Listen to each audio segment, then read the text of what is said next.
जय हिंद साथियों। तो आज की इस वीडियो में हम बात करने वाले हैं कि एसएससी जीडी 2022 की ज्वाइनिंग के टाइम पर हमारे क्या क्या डॉक्यूमेंट लेकर जाने हैं और क्या क्या डॉक्यूमेंट नहीं लेकर जाने हैं, और उसके बारे में जो भी हमारे सीनियर से बात हुई और इसके अलावा जो ऑफिसर से बात हुई तो उन्होंने बताया है कि हमारे लिए तो मेनली ले जाना वहाँ पर 10th की मार्कशीट और 12th की मार्कशीट, और उसके अलावा आपने जो भी यूजी पीजी या कोई डिग्री डिप्लोमा या कोई टेक्नीशियन से रिलेटेड कुछ किया है। जैसे मैं अपना ही बता दूं कि मेरे पास मैंने 12 किया है, उसके अलावा मेरा आईटीआई भी है और मैंने पीजीडीसी किया है, मतलब post graduation diploma computer application, और यूजी किया है ग्रेजुएशन में प्लान बीए।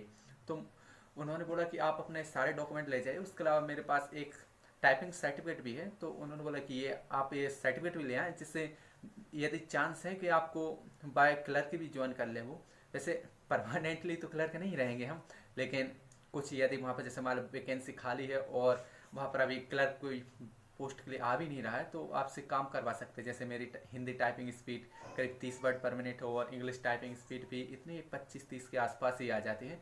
तो बोले यदि आपके पास इसका सर्टिफिकेट है या इसके अलावा कोई भी अदर सर्टिफिकेट है टेक्निकल से आईटीआई जैसे इलेक्ट्रिशियन प्लम्बर और उसके अलावा और भी फिटर वेल्डर जो भी आपके पास आईटीआई है आप उसका भी सर्टिफिकेट ले जा सकते हैं। उसका भी आपको डेफिनेटली बेनिफिट मिलेगा, लेकिन ये 100% सिक्योर नहीं है कि आपको बेनिफिट मिलेगा इसे। लेकिन हाँ, एक चांस है कि यदि आपको टेक्निकल फील्ड मिल जाए तो अच्छी बात है, यदि ना मिले तो फिर भी सही है, क्योंकि अपन नॉर्मली जिस जीडी की पोस्ट के लिए जा रहे हैं तो वो तो मिलेगा ही सही।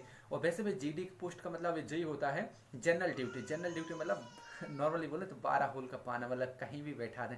ठीक है, फिलहाल अपन अपने पॉइंट पर आते हैं। तो अपने नॉर्मली ले जाने हैं 10वीं 12वीं, आपकी यूजी हो तो यूजी, पीजी हो तो पीजी, कोई डिप्लोमा डिग्री या सर्टिफिकेट है तो वो डिप्लोमा डिग्री सर्टिफिकेट। उसके अलावा आपको ले जाना है कैरेक्टर सर्टिफिकेट जो आपको आपकी ज्वाइनिंग के टाइम पर मिला ही हुआ था, और अटेस्टेशन सर्टिफिकेट अटेस्टेशन फॉर्म जैसे बीएसएफ वालों को नहीं दिया, आईटीबीपी वालों को नहीं दिया, कुछ सीआरपीएफ वालों को दिया और एसएसएफ वालों को दिया है, और शायद सीएसएफ वालों को भी दिया है। तो अटेस्टेशन फॉर्म यदि मिला है तो, नहीं मिला तो जरूरी नहीं है।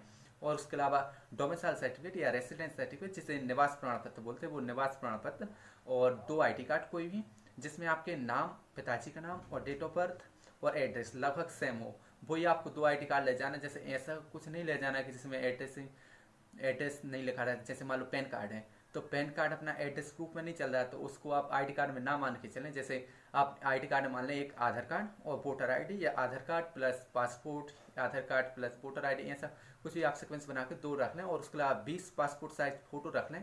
और जो हमने आपकी सारी मार्कशीट है उन मार्कशीट के सारे आप 5 सेट बनवा लें, या जोरॉक्स करवा के उसके 5 सेट बनवा लें। और जो आपके डिग्री डिप्लोमा सर्टिफिकेट है उनको आपको ओरिजिनल भी ले जाना और 5 सेट भी करवा के ले जाना।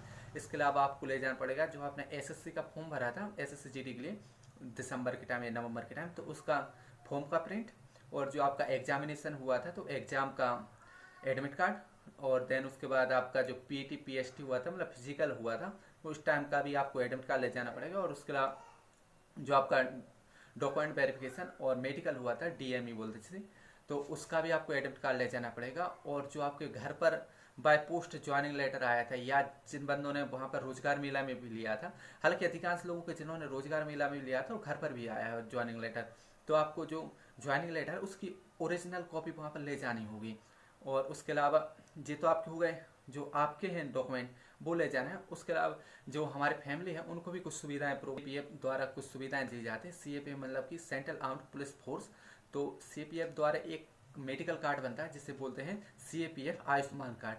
तो वो हमारे सारे के सारे फैमिली मेम्बर को होता है। जो नॉर्मली आयुष्मान कार्ड होता है उसमें एक फैमिली टोटल फैमिली को सिर्फ 5 लाख तक या 10 लाख तक का मेडिकल सुविधाएं मिलती हैं, लेकिन जो सीएपीएफ मेडिकल कार्ड रहता है वो पर पर्सन का बनता है, और हर पर्सन के लिए अनलिमिटेड कोई भी मेडिसिन हो वो फ्री ऑफ कॉस्ट हो जाती है। तो उसके लिए आपको जो भी आपके फैमिली मेम्बर उन सबका ID card plus 2 passport size photo देनी पड़ेगी।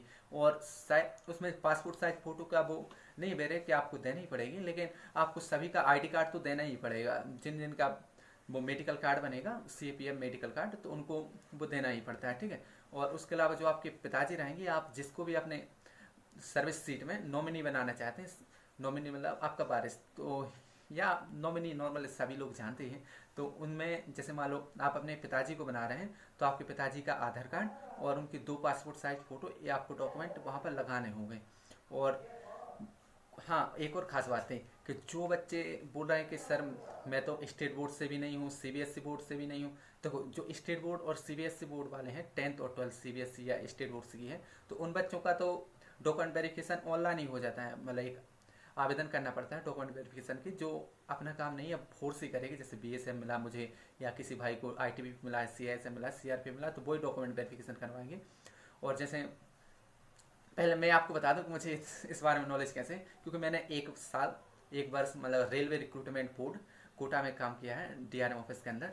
तो वहाँ पर मुझे इस बारे में बहुत नॉलेज है, क्योंकि मैं भर्ती बोर्ड में ही रहा हूँ, तो बहुत कुछ जानते हैं इस बारे में। तो जैसे जो भाई लोग बोल रहे हैं कि मैं मदरसे बोर्ड से पढ़ा हूँ या फिर उसके अलावा मैं संस्कृत बोर्ड से पढ़ा हूँ, तो उन भाई लोगों से मेरा एक अनुग्रह है कि आप एक अपने पास में सेफ्टी के लिए जो क्या बोलते हैं मेट डॉक्यूमेंट वेरिफिकेशन, जो आपके 12th मार्कशीट वेरिफिकेशन कहलाते हैं या 10th मार्कशीट वेरिफिकेशन, वो अपना सेल्फ ही करवा कर अपने पास एक रख लें। क्योंकि जब आप वहाँ पर जाएंगे तो वहाँ पर फोर्स तो करवाएगी सही, लेकिन जैसे मान लो आपकी डॉक्यूमेंट वेरिफिकेशन में या मार्कशीट वेरिफिकेशन कुछ टाइम लग रहा है, तो फिर आपको जो वो बोलते हैं कि आप इसको बाय ऑफलाइन करवा के लाइए। जैसे जब मैं रेलवे में था तो मैंने बहुत सारे बंदों को जो मदरसे बोर्ड के थे, उनको हम लोगों ने एक लेटर भेजा था कि आप इसका ऑफलाइन करवा के लाइए और हमें दीजिए, इसके लिए हम आपको 7 दिन की छुट्टी दे रहे हैं। यदि आपने 7 दिन में के अंदर नहीं दिया है तो आपकी सैलरी से उतने दिन की एब्सेंट डाल के पेमेंट कटेगी। तो ऐसे ही आपको भी शायद इसमें कर सकते हैं, लेकिन इसका ऑप्शन तो मुझे अभी पता नहीं। तो आपको यदि ऐसे डायरेक्टली परेशान नहीं करेंगे तो बाद में भी कर सकते हैं। इसलिए जो मदरसे बोर्ड और संस्कृत बोर्ड वाले हैं वो अपना वेरिफिकेशन सेल्फ ही करवा कर जाएँ। और उसके अलावा जिन्होंने कैरेक्टर सर्टिफिकेट पुलिस से बनवा लिया है तो उनको तो अच्छी बात है, और जिन्होंने नहीं बनवाया तो वो ज़रूरी नहीं है, उसको ले जाना हो तो ले जाएं। और उसके अलावा क्योंकि आज इस बार किसी भी फोर्स ने कैरेक्टर सर्टिफिकेट बाय पुलिस वाले एसएचओ सर्टिफिकेट मांगा ही नहीं है। पिछली बार मांगे थे तो उस बार ज़रूरी था, इस बार ज़रूरी भी नहीं है। तो हमारे बस इतने डॉक्यूमेंट ले जाने, और इसकी लिस्ट मैं डिस्क्रिप्शन में भी दे रहा हूँ, और उसके अलावा जो हमारा व्हाट्सएप ग्रुप है वहाँ पर भी दे रहा हूँ, और जो हमारा टेलीग्राम ग्रुप है द स्टडी ऑफ सक्सेस, उस पर भी आपको मिल जाएगा। Thank you. Like share and subscribe.